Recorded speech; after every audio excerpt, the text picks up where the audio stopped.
The galactic dissonance. In the vast expanse of the Milky Way, a cacophony of cosmic proportions threatened to tear the fabric of space-time asunder. For millennia, the diverse species inhabiting the galaxy had lived in a delicate balance, their unique energy signatures harmonizing in a grand celestial symphony. But as civilizations advanced and populations exploded, this harmony began to unravel. The year was 2157, and humanity had just taken its first tentative steps into the galactic community. Earth's first interstellar embassy had been established on Proxima Centauri b, and humans were still reeling from the realization that they were far from alone in the universe. Little did they know that their arrival on the cosmic stage couldn't have been more timely or more crucial. Dr. Lyra Chen, Earth's leading xenomusicologist, stood before the United Nations Galactic Affairs Committee, her holographic presentation flickering behind her. "Ladies and gentlemen," she began, her voice steady despite the gravity of her words, "we've discovered something extraordinary about our species, something that could change our place in the galaxy forever." The assembled dignitaries leaned forward, their attention rapt. Lyra took a deep breath and continued, "Our research has shown that humans possess a unique ability to manipulate sonic frequencies in a way that no other known species can. We can create harmonic patterns that resonate with the very fabric of space-time itself." Murmurs rippled through the chamber. Admiral Viktor Petrov, a grizzled veteran of Earth's first extraterrestrial conflicts, raised a skeptical eyebrow. "And what exactly does that mean for us, Doctor? How does this musical talent help us in a galaxy that's apparently tearing itself apart?" Lyra's eyes gleamed with excitement. "It means, Admiral, that we might be the key to restoring balance to the galaxy. The dissonance that's threatening to destabilize entire star systems. We could potentially counteract it with our music." Before the implications of this revelation could fully sink in, an aide rushed into the chamber, his face pale. "Madam Secretary," he gasped, addressing the head of the committee, "we've just received an urgent transmission from the Harmonic Council. They're coming to Earth." The room erupted in chaos. The Harmonic Council was the stuff of legends, an ancient and mysterious organization said to oversee the cosmic balance. Their direct intervention in galactic affairs was unprecedented.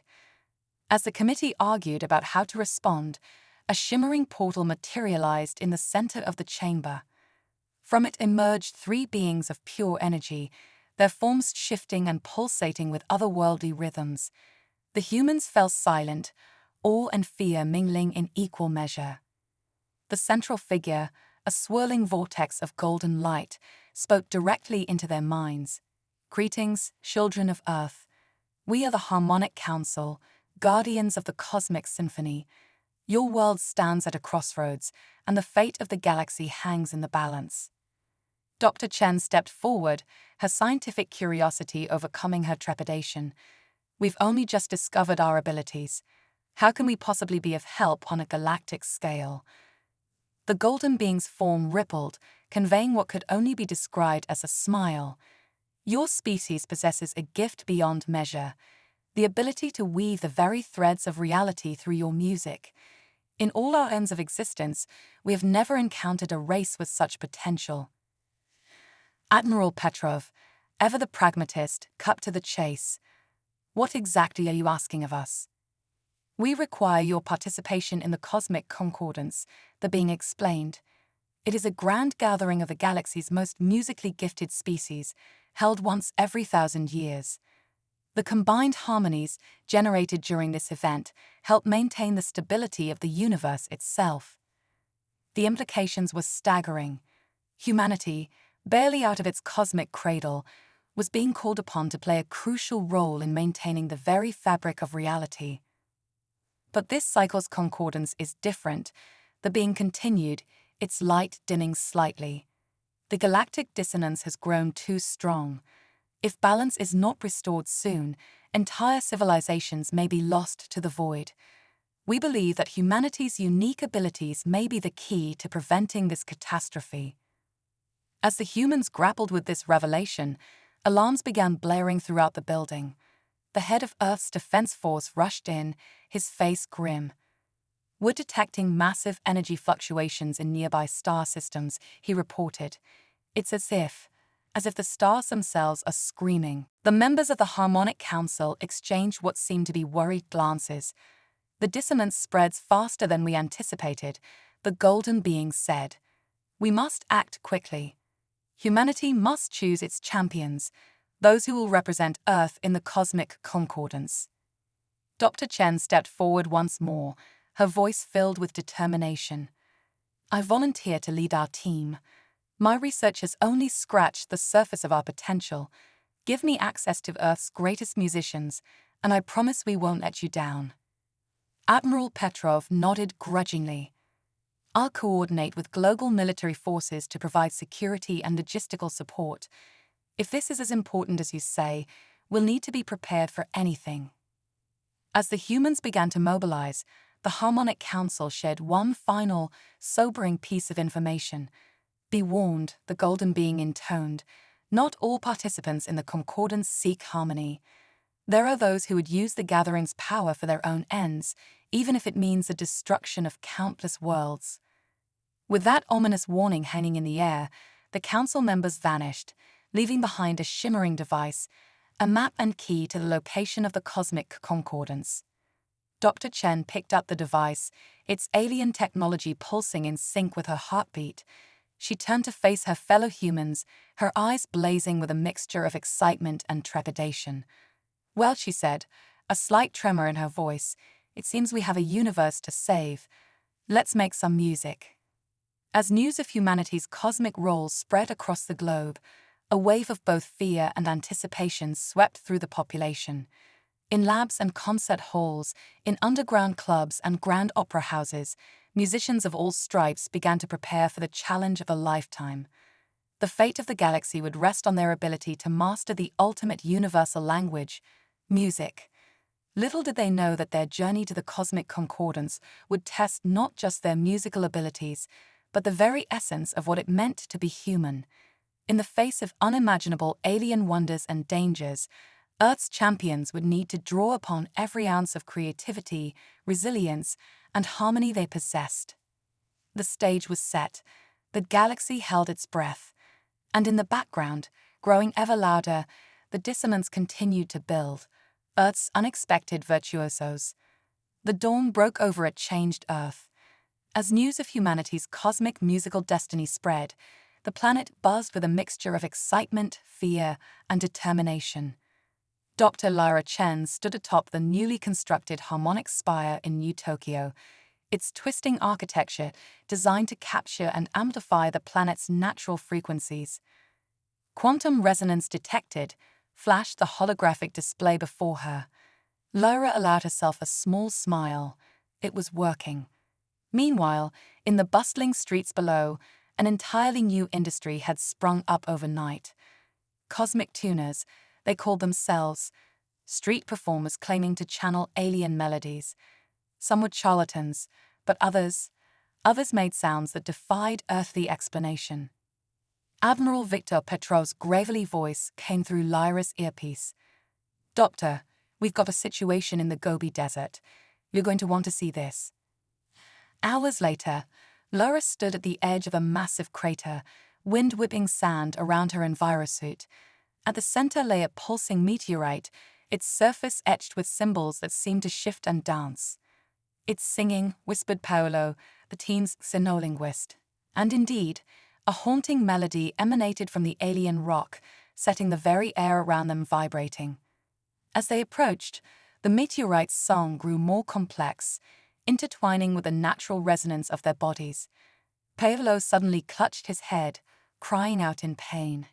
"It's too much," he gasped. "The harmonics, they're overloading my neural pathways." But Lyra stood transfixed, her eyes gleaming with an otherworldly light. Without conscious thought, she began to hum, her voice matching the meteorite's alien frequencies. The pain in Paolo's head subsided, replaced by a sensation of expansive clarity. "Impossible," he breathed. "You're translating the song directly into something our brains can process." Lyra nodded, her voice taking on a strange, multi-toned quality. "It's a map," she said. "No, more than that.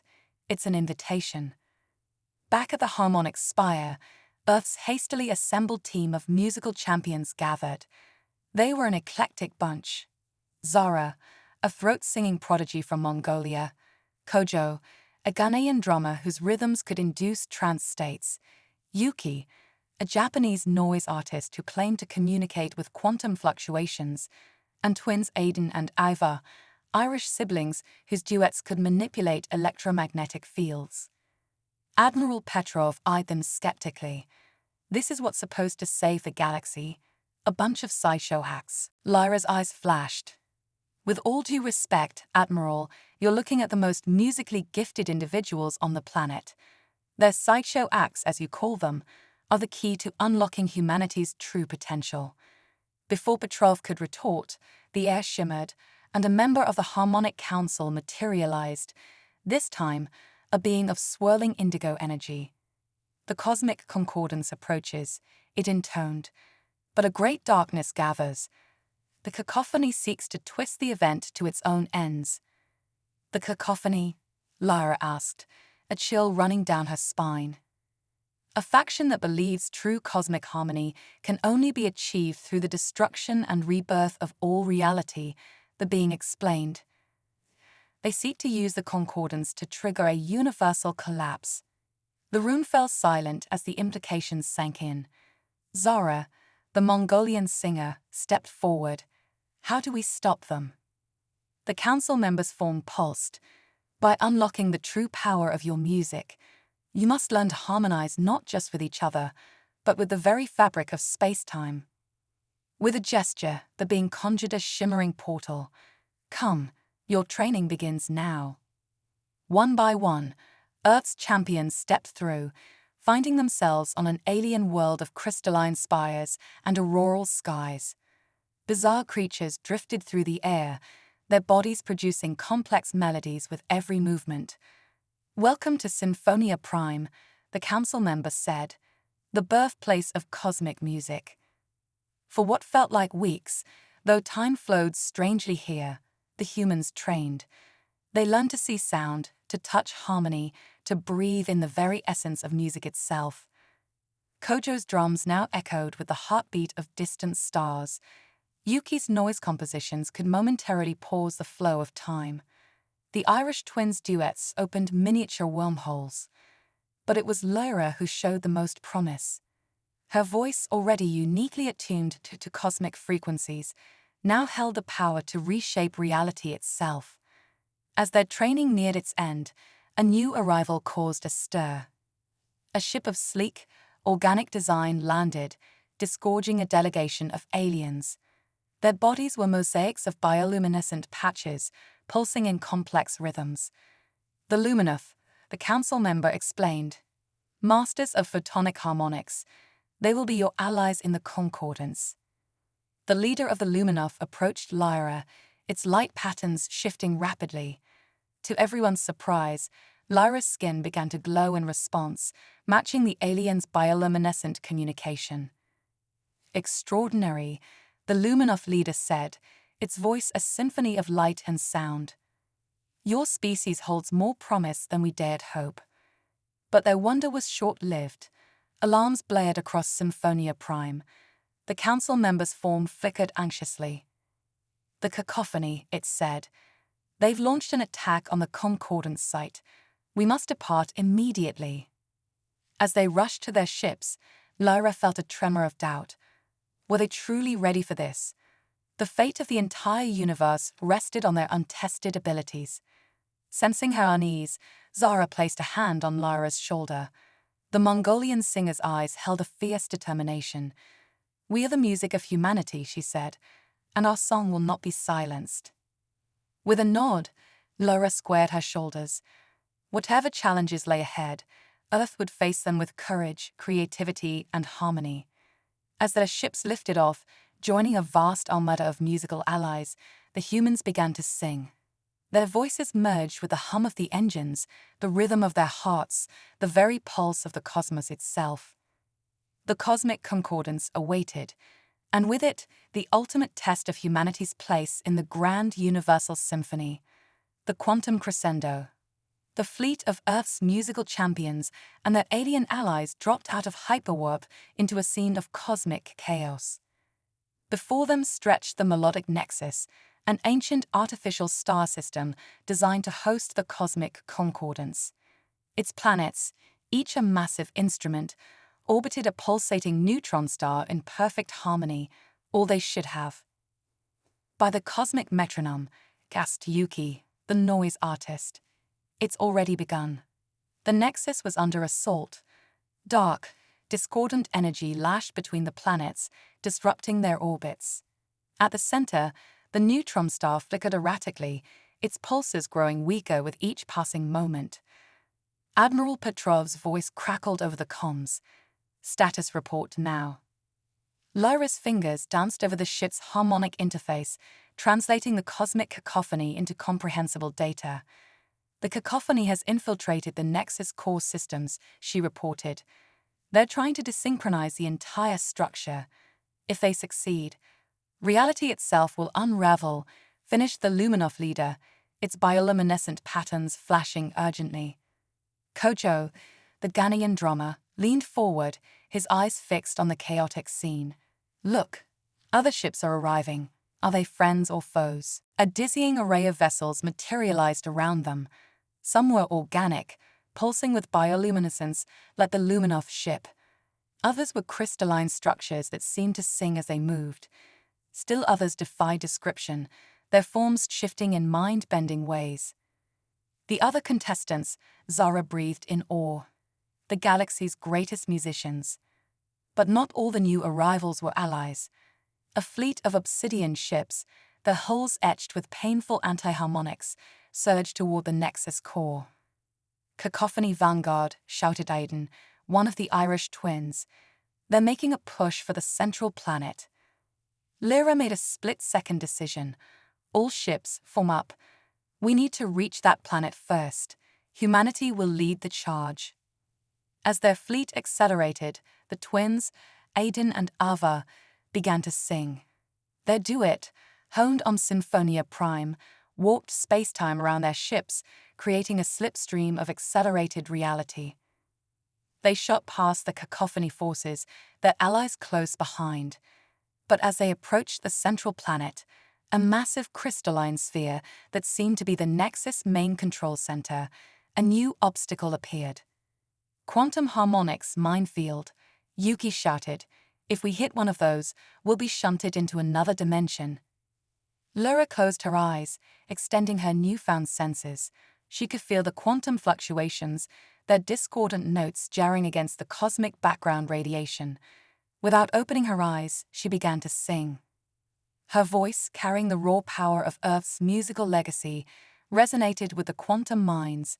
They began to vibrate in sympathy, their harmful frequencies gradually shifting to match her song. Impossible, whispered the Luminov leader. She's retuning reality itself. With a final triumphant note, Lyra opened her eyes.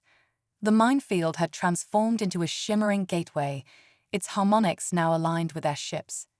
Now, Lyra commanded, everyone full power to your ship's sonic drives. As one, the fleet surged forward. They passed through the transformed minefield, each ship's unique resonance adding to the complex melody Lyra had begun. Behind them, the cacophony ships slammed into a wall of pure harmonic energy, their anti-music no match for the combined symphony of a united galaxy. They landed on the central planet, its crystalline surface thrumming beneath their feet. But they weren't alone. Other musical champions from across the cosmos converged on their position, some eyeing the humans warily, others with open curiosity. Before introductions could be made, the ground shook violently. The planet's core, visible through the translucent crust, pulsed with sickly, discordant energy. The cacophony's virus explained a being of pure sonic waves. It's corrupting the nexus from within. Soon, it will reach critical mass. Lyra stepped forward, her voice ringing with authority. Then we stop it, here and now, not as competitors, but as guardians of universal harmony. She turned to her team. Zara, Kojo, set up a rhythmic bass. Yuki, I need you to interface with the quantum fluctuations. Aiden, Ava, prepare to stabilize any dimensional rifts. The rest of you, she addressed the assembled alien musicians, lend your voices, your instruments, your very beings to the cause. Together we'll compose a song to save reality itself. As the disparate group organized itself, a chilling laugh echoed across the crystalline landscape. A dark, writhing form rose from the planet's core, the avatar of cacophony itself. Fools, it hissed, its voice an agonizing dissonance. Your pitiful harmonies are no match for the purity of absolute chaos. The cosmos has grown stagnant. Only through destruction can true creativity flourish. Lyra stood tall, facing the nightmarish entity without fear. You're wrong, she declared. True creativity comes from collaboration, from the blending of diverse voices into something greater than the sum of its parts. And we're about to show you just how powerful that can be. With a nod to her team, Lyra took a deep breath. The fate of all reality hung in the balance. It was time for humanity to take its place in the cosmic choir. As one, they began to sing, symphonic singularity. The crystalline surface of the Nexus central planet pulsed with energy as the united forces of galactic harmony faced off against the avatar of cacophony. As Lyra raised her arms to conduct the most important performance in cosmic history, reality itself seemed to hold its breath. Kojo's drums began first, his rhythms tapping into the very rotation of the planet beneath their feet. Zora's throat singing followed, her otherworldly tones resonating with the crystalline structures around them.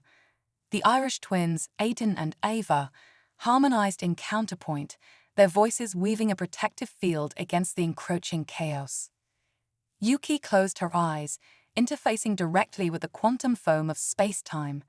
Her avant-garde compositions became a stabilizing force, smoothing out the jagged edges of reality that the cacophony virus had torn.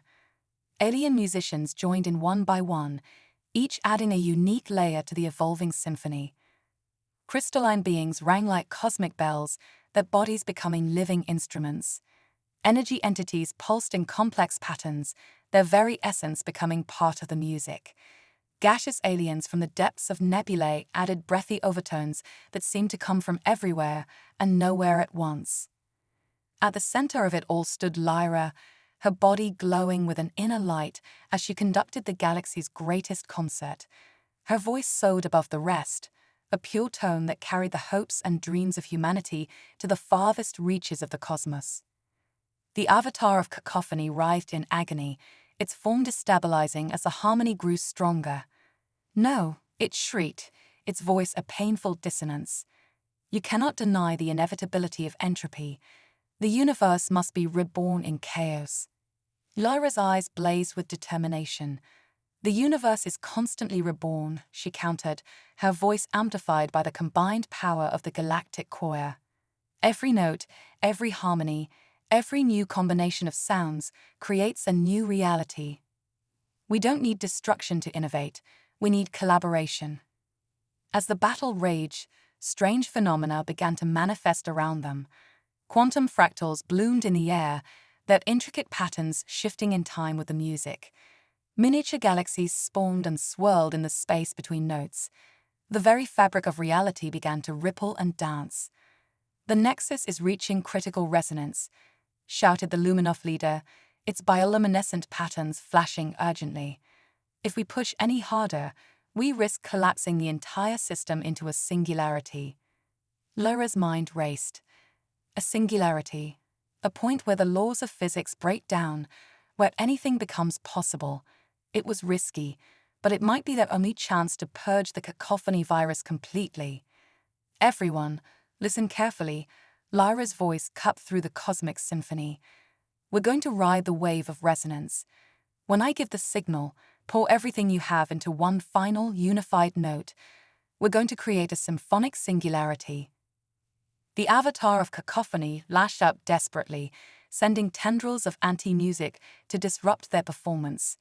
But the galactic choir stood firm, their combined harmonies forming an impenetrable barrier. As the resonance built to impossible levels, Laura felt a new presence enter her mind. The harmonic council materialized around them, their energy forms pulsing in approval. "You have proven yourselves worthy," the golden being intoned. "Now let us lend our voices to yours. Together, we shall rewrite the cosmic score."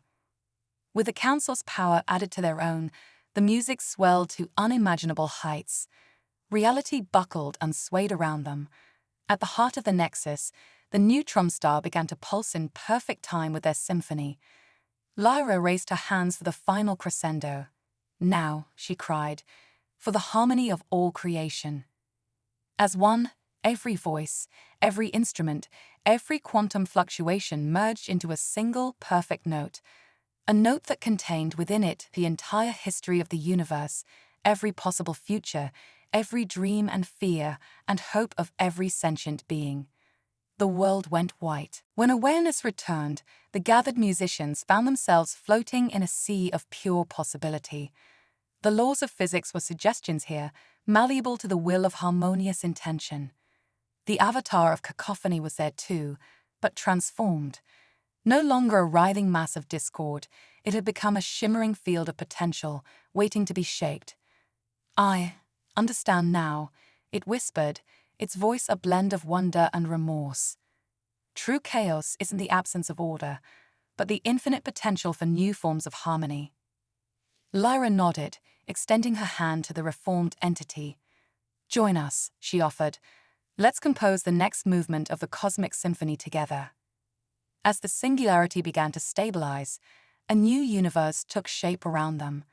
The nexus, once a mere solar system, had become the scaffolding for an entirely new plane of existence.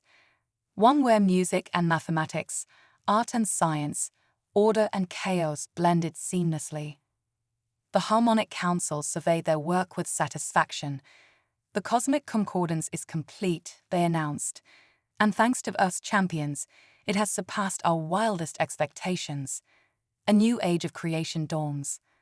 As the gathered musicians prepared to return to their own realms, now as guardians of this newborn reality, Lyra turned to her team. Their eyes shone with the light of new stars, their bodies humming with the resonance of possibility. "We did it," she said simply, her voice filled with awe and pride. "Humanity has found its voice in the cosmic choir." Admiral Petrov's gruff laugh came over their reformed communication link. "Not bad for a bunch of sideshow acts, Doctor?" Lyra smiled. "Oh, Admiral," she replied, gesturing to the harmonious cosmos unfurling around them. "The show is just beginning." As they turned their ship towards home, Earth's champions knew that they were no longer merely inhabitants of a small blue planet. They were now conductors of cosmic harmonies, composers of reality itself, and the music of the spheres had never sounded so sweet. Echoes of eternity. The return journey to Earth was unlike anything Lyra and her team had experienced before.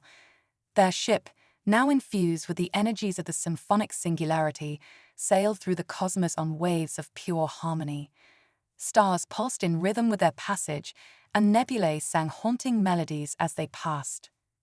"Quantum entanglement detected," Yuki announced, her fingers dancing over the ship's now living console. "We're resonating with Earth? But how?" Lyra closed her eyes, extending her newfound senses. "It's the music," she breathed. "The song we created at the Concordance. It's echoing through the entire universe. Earth is singing back to us." As they approached their home planet, they gasped in awe. Earth was transformed. A shimmering auroral field surrounded the globe, pulsing with complex patterns of light and sound. Cities glowed with bioluminescent architecture, and the oceans rippled with phosphorescent life. "Chronoharmonic anomaly detected," warned the ship's AI, its voice a melodious chime. "Temporal dilation in effect. Caution advised upon re-entry." They landed in a world both familiar and utterly alien. The harmonic spire in New Tokyo had grown, its twisting structure now reaching into the lower atmosphere. Crowds gathered around it, their bodies swaying in unconscious rhythm with the tower's pulses. Admiral Petrov greeted them, his usually stern face split by an uncharacteristic grin. "Welcome back, champions," he said. "Though I suppose welcome forward might be more accurate. You've been gone for what felt like weeks to us, but Earth has experienced decades of change in that time." "Incredible," Zara whispered, watching a group of children manipulate sound waves to create floating sculptures. "Our music, it's evolved beyond anything we could have imagined." Kojo nodded, his drummer's hands twitching with excitement. "The whole planet's become one big instrument. Listen, you can hear melodies in the wind, rhythms in the tides." As they made their way through the transformed cityscape, they encountered wonders at every turn. Quantum computers powered by harmonic algorithms, transportation systems that moved people through melodic wormholes, hospitals where healing was achieved through personalized symphonies. But it wasn't all utopian progress. They soon learned of a growing divide between those who embraced the new harmonic reality and those who resisted it. Some feared the loss of the old ways, while others sought to exploit the power of cosmic music for personal gain. "We need to address the United Nations," Lyra decided. "The whole world needs to understand what's happened and what's at stake." The UN Assembly was like no political gathering in history. Representatives from every nation sat in a circular chamber designed to amplify and blend their unique cultural harmonies. As Lyra and her team took the stage, a hush fell over the room. "People of Earth," Lyra began, her voice resonating with otherworldly power. "We stand at a crossroads of cosmic significance. Our planet has become a tuning fork for the universe itself, but with great harmony comes great responsibility." She went on to explain the events of the cosmic concordance, the defeat of cacophony, and the birth of a new universal order. As she spoke, holographic displays sprang to life around her, showing the wonders and potential dangers of their new reality. "We must learn to wield this power wisely," she continued, "to compose a future that honors both our past and our incredible potential. But we can't do it alone." With a gesture, Laura opened a portal in the center of the chamber. Through it stepped representatives of the Harmonic Council and allied alien races. The assembly gasped as beings of pure energy, crystalline entities, and other unimaginable life forms materialized before them. "Earth is no longer an isolated world," the golden being of the council announced. "You are now key players in the grandest symphony ever composed. The question is, what melody will you contribute?" What followed was the most extraordinary diplomatic summit in human history. Treaties were not just signed, but sung into existence. Cultural exchanges became literal, with nations swapping sonic signatures that encapsulated millennia of history. As the summit progressed, Lyra and her team found themselves taking on new roles. Yuki became Earth's ambassador to the quantum realms. The Irish twins, Aidan and Ava, established an academy to teach harmonic manipulation. Kojo's rhythms formed the foundation of a new global communication network. Zora's voice became the translator between human and alien languages. But it was Lyra who faced the greatest challenge. As Earth's foremost expert on cosmic harmonics, she was tasked with ensuring that humanity's growing powers didn't upset the delicate balance of the universe. Months passed, and Earth flourished in its new role as a hub of galactic culture and innovation. The planet became a living symphony, each person a unique note in an ever-evolving composition. Yet, as with any complex melody, dissonance remained a constant threat. Rogue harmonicists experimented with forbidden frequencies. Some sought to weaponize sound itself, and always at the edges of known space, the faint whisper of cacophony lingered, a reminder that entropy could never be fully banished. As Lyra stood atop the harmonic spire one evening, watching the sun set in a dazzling display of chromatic aberrations, she felt the weight of the cosmos on her shoulders. The universe was listening, waiting to see what Earth would do next. She took a deep breath and began to sing. It was a song of hope and caution, of boundless potential and necessary restraint. As her voice carried across the planet and beyond, others joined in, humans and aliens alike, adding their own harmonies to the mix. In that moment, Laura knew that whatever challenges lay ahead, Earth would face them with courage, creativity, and above all, harmony. For they were no longer just inhabitants of a small blue planet. They were composers of cosmic destiny, conductors of the grandest orchestra in existence. And the music of the spheres played on, an eternal symphony echoing through the vastness of space and time.